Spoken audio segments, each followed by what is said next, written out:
Nice to meet you, everyone. I'd like to talk about the most critical problem that we all must face at some time in our lives. How to prepare for old age. Some time ago, I worked for a large private corporation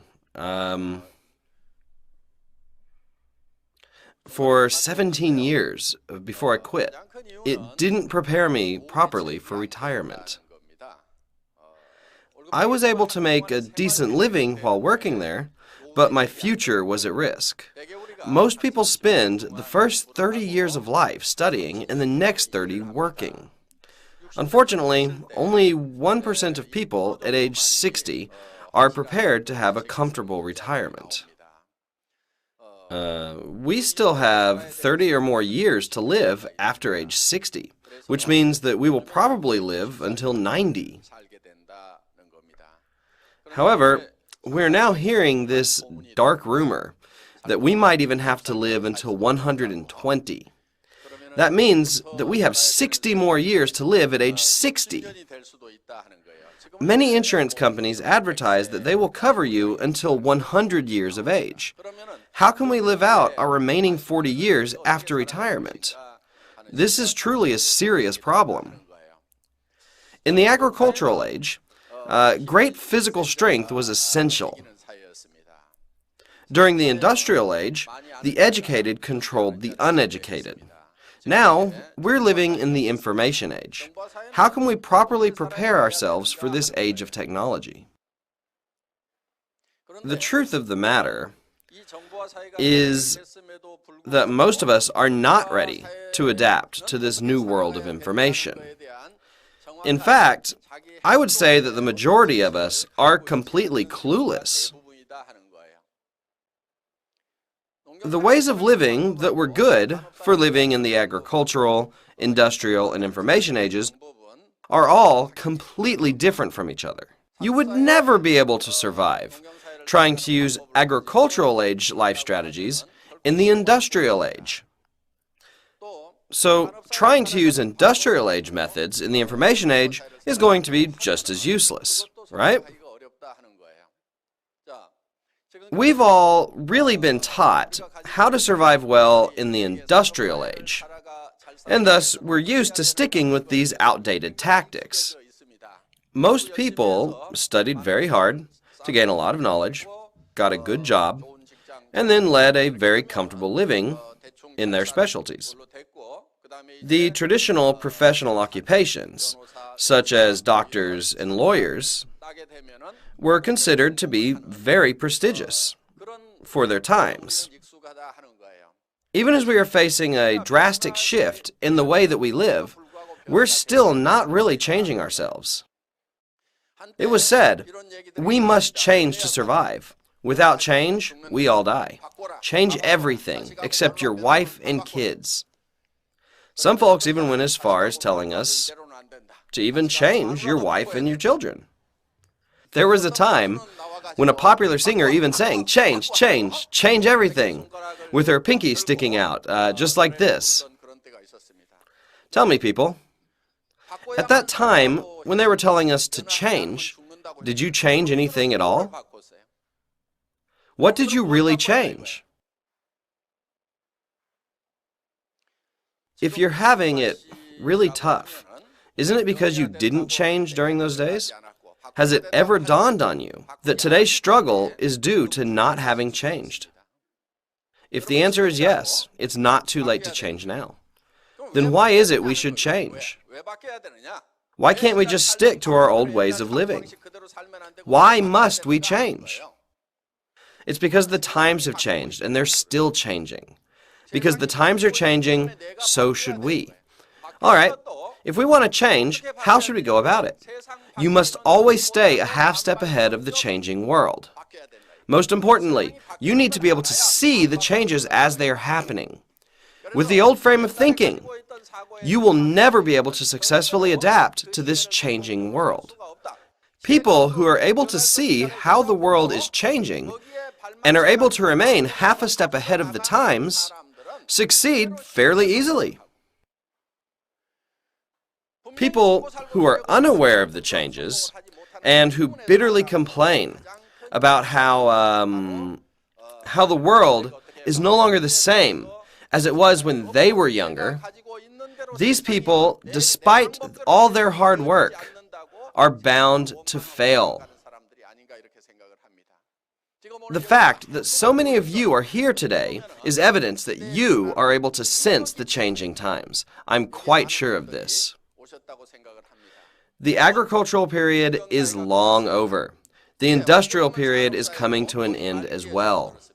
We're now living in a time when 70% of the economy is comprised of tertiary industry. Core examples of tertiary industry are financial institutions, distribution, and services. In today's market, you have no choice but to choose from the three of these.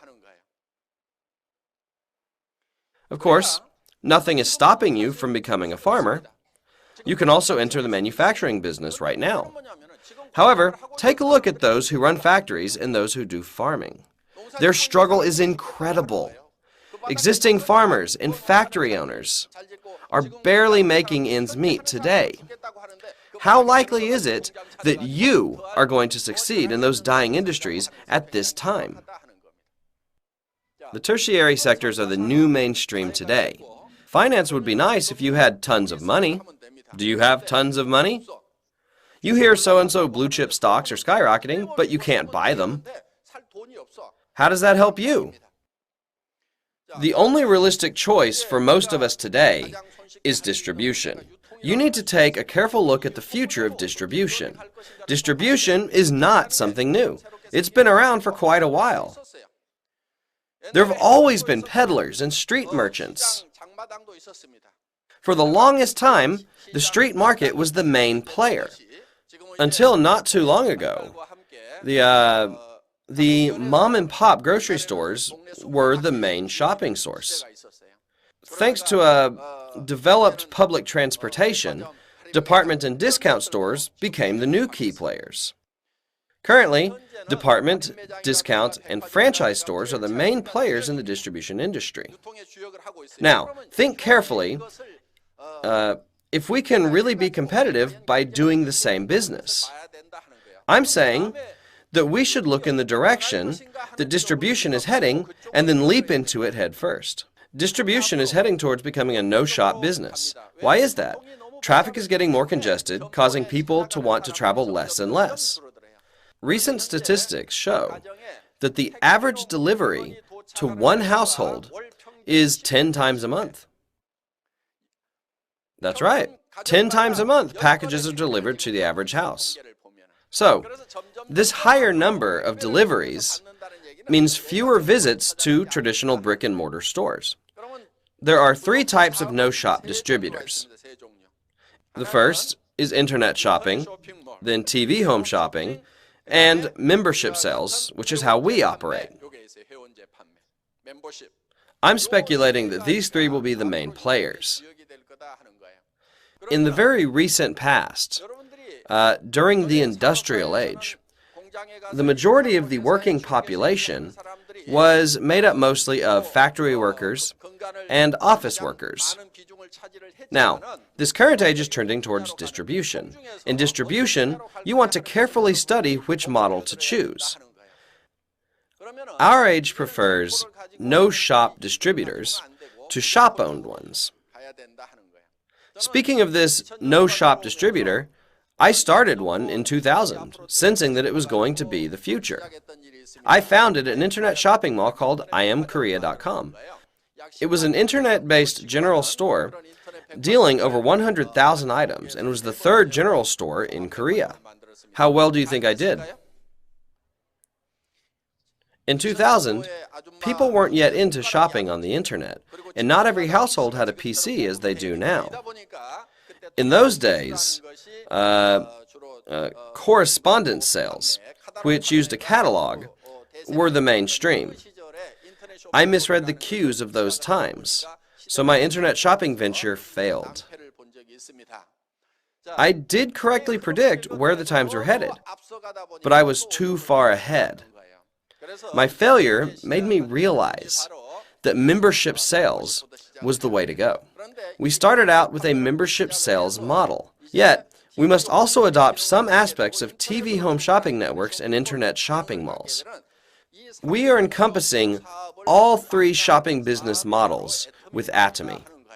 In the big picture of the changing times, the people here today are making very precise judgments, whether you came here voluntarily or you were dragged in forcefully by someone else.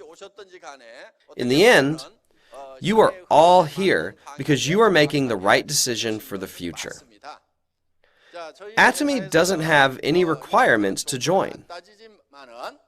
There is one condition, though. It's about our products. You'll learn about the quality and the prices of them, and after hearing about them,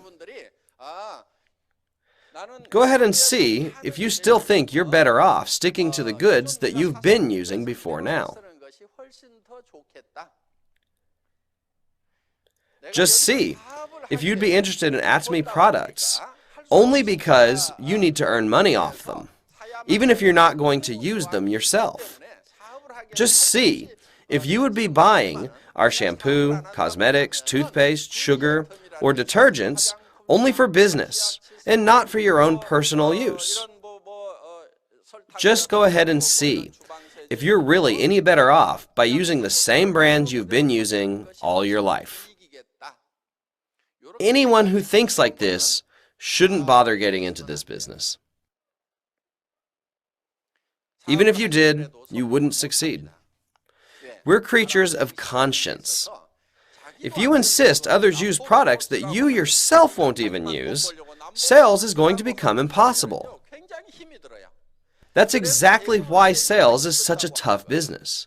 To tell you the truth, sales isn't really hard at all. If your products are low priced and high quality, sales is a cakewalk. Let's say you found a diner that was clean and served great food at low prices. Wouldn't you recommend that diner to other people? That's what sales is all about. Even if you aren't being paid by the diner, you're still glad to help them advertise it. It's actually a fun thing to do. People feel happy when they're sharing something of high value with others. That's what good-hearted people do. It's just basic human instinct to want to share something valuable with our fellow people. So let's say that you discovered a beauty product that just worked wonders for you. You feel your skin getting more clear and firm with every use and found that the price was incredibly low. Would you think, I'm keeping this product a secret from everyone? I'll never share this with my sisters or my friends. I'm going to be the most beautiful of all of them. Does a normal person think that way? No way.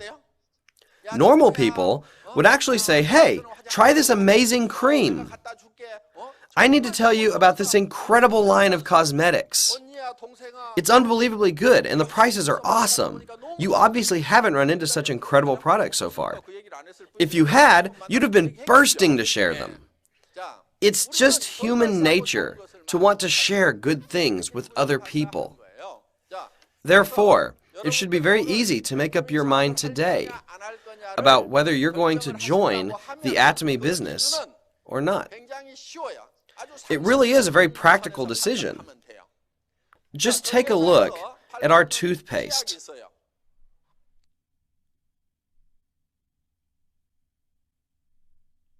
It contains propolis. It's really good stuff.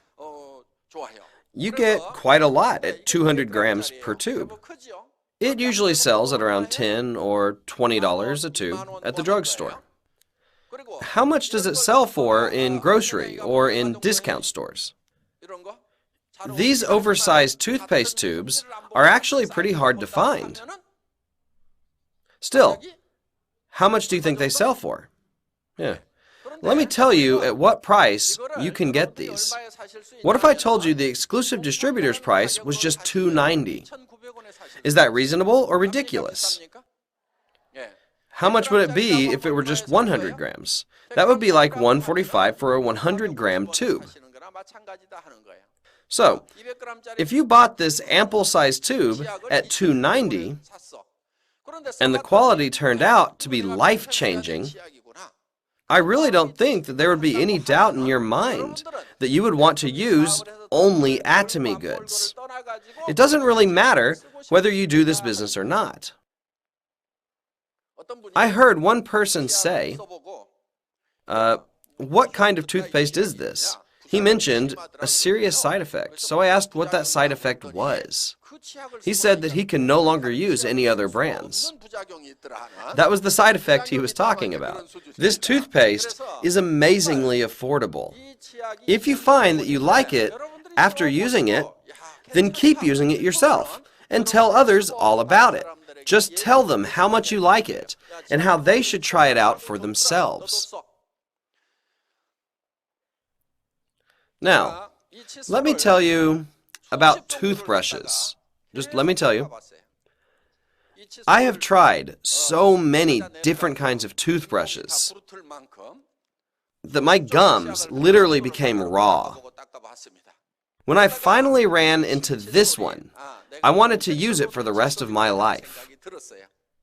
It was selling at a retail price of $2.20. As you know, supermarkets very often have sales, like buy one get one free. So the sale price was about $1.60. I sat down with the CEO of the toothbrush manufacturer. I asked him if he was willing to supply what I'm trying to sell for less. He said he couldn't do that. He already knew that Atomy pays members 35% of sales, so his no was adamant. So finally, I asked if he would be willing to supply 1 million toothbrushes every month. His face lit up.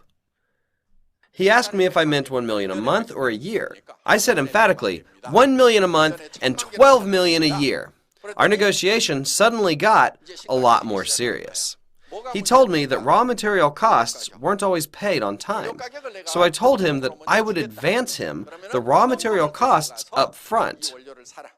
He was finally willing to bring his price down, so I went ahead and advanced half the cost to him in cash. That's how we are able to sell these at such a low price.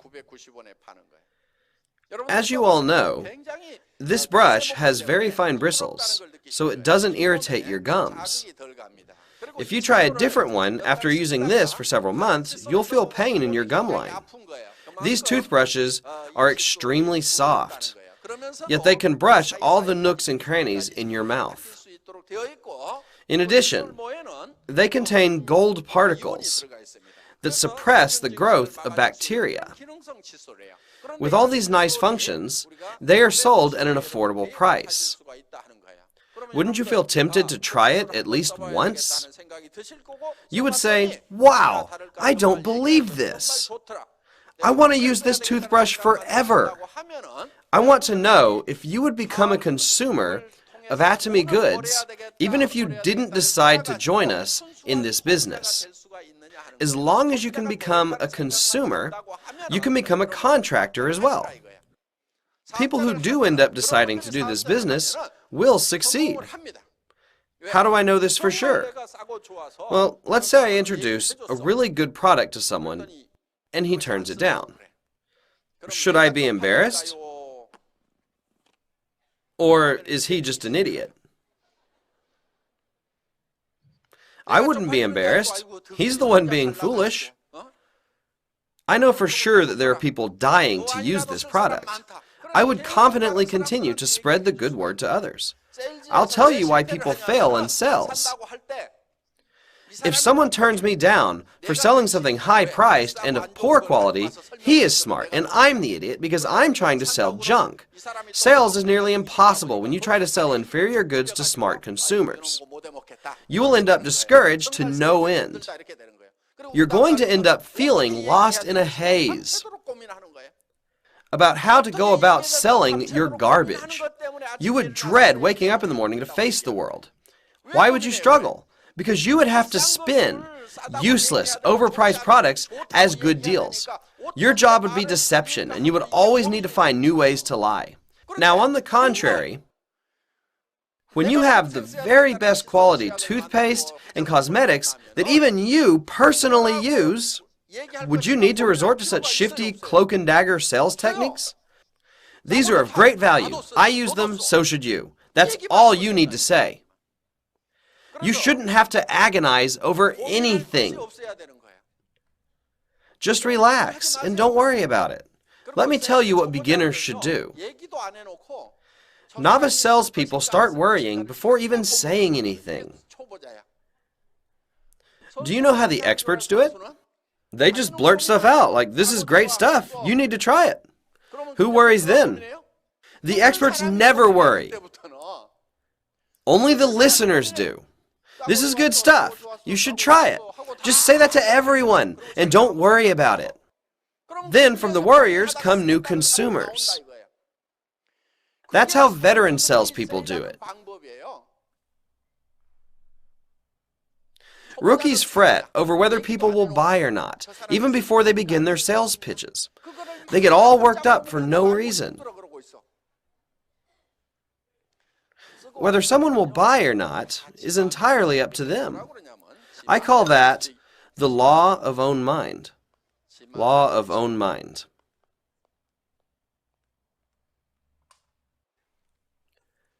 To buy or not is in whose mind? Their mind.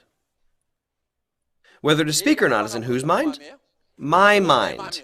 You just worry about yourself. Let others worry about themselves. Just sitting there fretting over whether that person will do this business is for beginners. What do the pros do? What do? Hey, I went to a seminar the other day. They have incredible stuff at unbelievable prices. A lot of people there are just raking in money. Wouldn't you like to join that kind of business? Once you spit these words out, your listeners will be in a dilemma. They will. They'll wonder if this business is for them as well. If they don't fret, you tell them again and again. However, you should empty your mind first, then tell them again. These poor novices start worrying even before opening their mouths. They agonize, will he or won't he? That's what amateurs do. How can you become a master? You can become a master by grasping this law thoroughly. Once you understand this principle, there's nothing more to learn.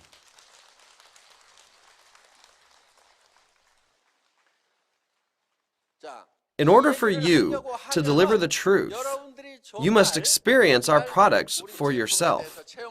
I'm telling you, our skincare products are marvelous. When you use them, you'll know. This was developed by Korea Kolmar, which has had a great reputation over 100 years. It specializes in cosmetics and has research labs and factories all over the world. If Korea Kolmar didn't have superior technology, it would never be able to sell anything. Why is that? They don't sell their products themselves. They sell their products to cosmetics manufacturers and retailers. You see many famous brands in department stores, don't you? Korea Kolmar supplies products under those brands too. The only thing that's different is the label. Those luxurious brands that advertise all over the place and are sold for hundreds of dollars in department stores are actually manufactured by Korea Kolmar.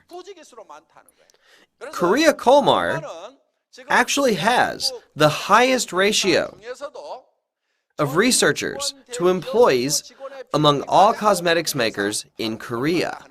They thrive because of their superior technology. That very same superior technology is used to make our products.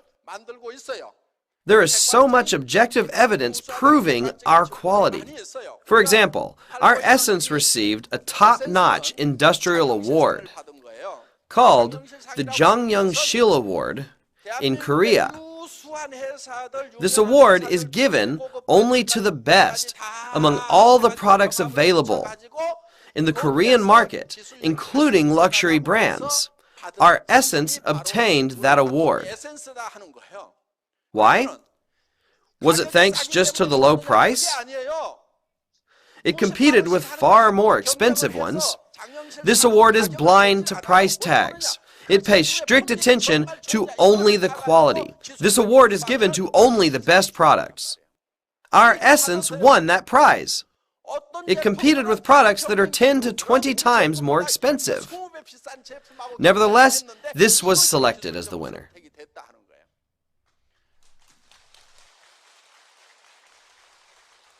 This product is fundamentally different from the no-name ones that are sold in shops. This is a top-of-the-line, world-quality product. Yet it is sold at such a low price. How much does it cost? Well, it's sold in packages. A set of 6, when sold at ED price, makes it more affordable than the luxury brands. Have you ever seen these oversized lotions? These skin lotions, milk lotions, selling at such a bargain? That's just insane. However, the ingredients in here are just as good, if not better, than the world-class brands. I've heard that said so many times. Let me tell you something that happened once. A lady who loved expensive brands was given this. After learning that it was sold at a low price, she lost interest. She thought her face was too noble for such a lowly product, so she only put it on her feet and her behind. Something happened. Her feet and her behind improved remarkably. That expensive stuff she was using on her face made no real difference, while her behind was rapidly improving. The product only fit for her behind graduated to her face, and her luxury face product was now resigned to her behind. I'm not kidding. This is a real testimony of a user. I can see you wondering if I ever saw her butt. No, I didn't get to see her butt. Still, she did say that. You can immediately tell if this is good stuff or not, simply by applying it to your own skin. Skincare product experts can recognize instantly whether it's good or bad. Ladies who are used to using premium brands speak more highly of our products. Let me tell you about a new trend happening today among wealthy ladies. Ladies living in upscale areas ask each other about them when they notice each other's unsightly neck wrinkles. They buy our eye cream, and they apply it to their neck in very large amounts. Sometimes 3 or 4 creams every month. Most ladies dab a tiny amount of that precious eye cream around their eyes, believing that the skin around the eyes is very different from the rest of the face. What? Of course it isn't. Skin is the same all over.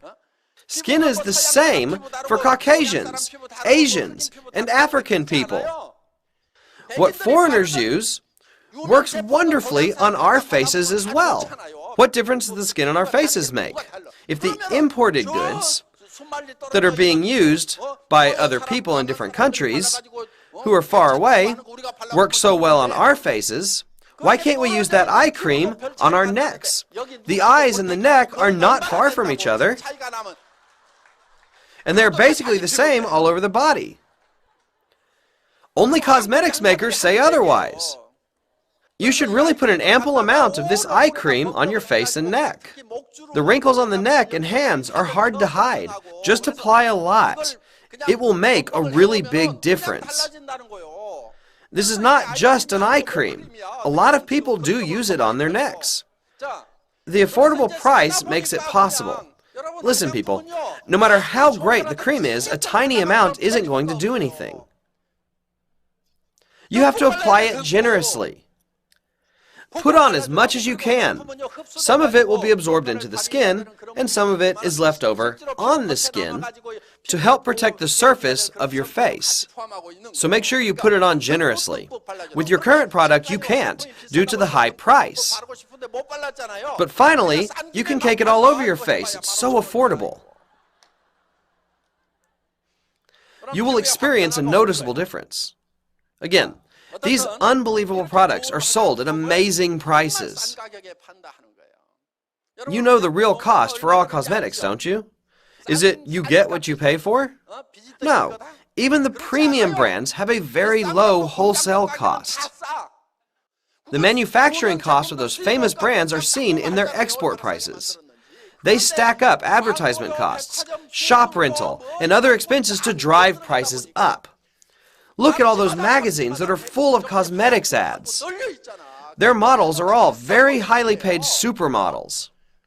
All those costs and expenses are totally unrelated to the ingredients. 80 to 90% of the costs are completely unnecessary. The actual costs to make the goods are very low. All of our products are made with absolute quality first in mind. I declared we are selling the best quality products. Our products are prestigious brands. However, we are selling them only at affordable prices.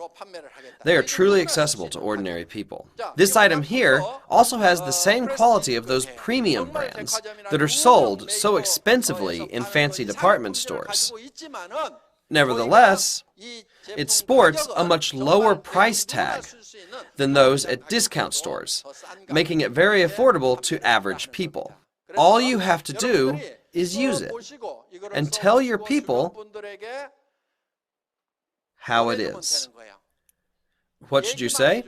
Can you remember? It's good and low priced. Don't think too much. It's good and low priced. There's nothing complicated to worry about here. Just tell people, I used it and loved it. You should try it too. Say that to everyone you meet. And keep telling people. Some people agonize over what to say. If you don't know what to say, just say anything. Say whatever pops into your mind. Some people might even get frustrated with you and find out about us through the internet as they start looking for the information themselves. If they're not satisfied with your explanation, bring them here so that they can see it for themselves. Not being the best speaker can be a strategy too. Just say whatever. Don't sweat it. Poor speakers don't become good speakers overnight. The bottom line is, it's good and low priced. I used it and loved it. You should try it too. That's Atomy. Do you understand what I'm saying? After that, the people that you talk to will do the same to others.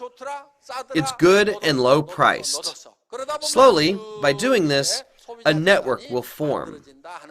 For the next step, you will be paid 35% of the sales created by all the consumers.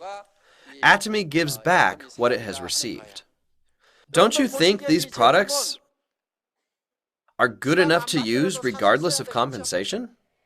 Regardless of compensation, you should use these. Just say that to others. Who has been taking all of your spending money so far? Owners of discount stores, TV home shopping networks, and other distributors have been raking it in. I'm saying we, ordinary people, need to stop doing them favors. Stop contributing to their wealth and use Atomy goods. Atomy will return 35% of sales revenue. 35% of the cost of these goods will be returned to you. The owners of those big discount stores and management people have been taking that 35% from you. Look at us. We sell products at a lower price than those outfits and give the margins back to you. That's why we're trying to become an exceptional company. One of our goals is to become an unmanned company. We're trying to automate the entire system. With a completely automated process, we can lower the prices even more. In addition, we give back the profits we make. Atomy is a world-class, cutting-edge company with revolutionary management ideas. I'm going to wrap up now by wishing for you all to become successful and wealthy through Atomy. Thank you for listening.